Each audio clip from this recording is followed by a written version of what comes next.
बागला चौकातील त्या वादग्रस्त रस्ता दुभाजकाविरोधात जनविकास सेना आक्रमक.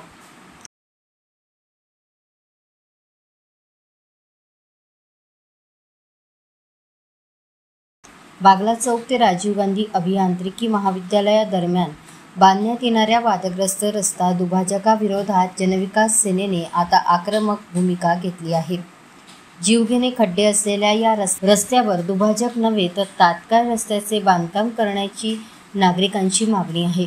केवळ कंत्राटदारांच्या हितासाठी दुभाजक करण्याचा घाट मनपा प्रशासनाने घातला आहे.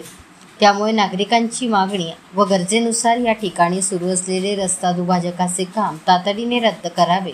या निधीतून या ठिकाणी नागरिकांची मागणी व गरजेनुसार नवीन रस्त्याचे बांधकाम करण्यात यावे अशी मागणी जनविकास सेनेने केली आहे. या मागणीसाठी जनविकास सेनेतर्फे बुधवारी 29 ऑक्टोबर रोजी दुभाजकाचे काम बंद पाडण्यात येणार आहे.